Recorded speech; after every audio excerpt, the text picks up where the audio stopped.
Well, my goodness, it's time to get to a top 40 extra on my fancy playlist. I'll probably outsource Billboard's Hot 100 as well from 1981. Pick out some Lost 45s as I go down this fancy playlist. Add a little flavor because I like to get into the Lost 45s a lot more than I do on the standards. A lot of standards on this fancy playlist. September 29th, 1981, but not this one. Boy, I forgot about this one. Dolly Parton, her version of House of the Rising Sun. I checked one of my rock and roll Bibles, and it turned out the song went to number 77 on Billboard's Hot 100. Went to number 14 on country, her version of House of the Rising Sun. House of the Rising Sun goes back. A version was recorded. I just found out, did a little research on the record, not a lot, but just enough to do this video.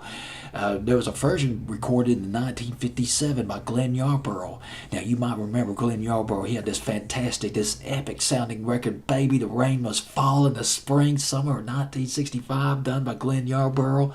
And Frankie Lane covered House of the Rising Sun as well. His version was called New Orleans in 1959. Joan Baez covered it in the early 60s. And Bob Dylan, he put the song on his debut album. Another, and of course, the Eric Bird and the Animals, well, that goes without saying.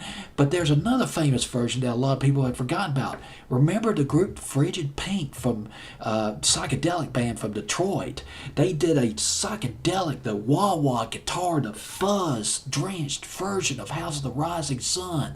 It was a hit. Debuted at number 73 on Billboard's Hot 100. I think it went top 10, top 20 early in 1970 by Frigid Pink. But you don't hear their version on the oldie stations. Never do. Which is unfortunate. They did a great version of that song, and a country version of that song was done by Jody Miller in 1973, and then Dolly Parton did it. It's from the album 9 to 5 and Odd Jobs. You might remember she had that huge #1 hit, 9 to 5, back in the spring of 1981. Remember watching the video too of Dolly Parton. My goodness, Dolly Parton. Oh, yes. I just saw her on Jimmy Kimmel just a few hours ago, and even though I guess she's over 70 now, I'd put her up against a 19 or 20-year-old any day, although I know she's got a lot of work done, but still, she looks fabulous. But anyway, oh, by the way, one other thing about this record I just found out about. Guess who produced this song? Mike Post. Remember Mike Post? He'd written all those TV themes, the Rockford Files, Law and Order, and the Hill Street Blues, which, by the way, is coming up later on my fantasy playlist. Well, he produced this record by Dolly Parton. This sort of a disco record. Now, this thing about Dolly Parton, she can not only do country, but she did branch out to disco. You remember that song she did in 1979, Baby, I'm Burning, Out of Control in 1979, which was a great disco record by Dolly Parton. She also did sort of a dancey record that was country called Potential New Boyfriend in 1983 as well.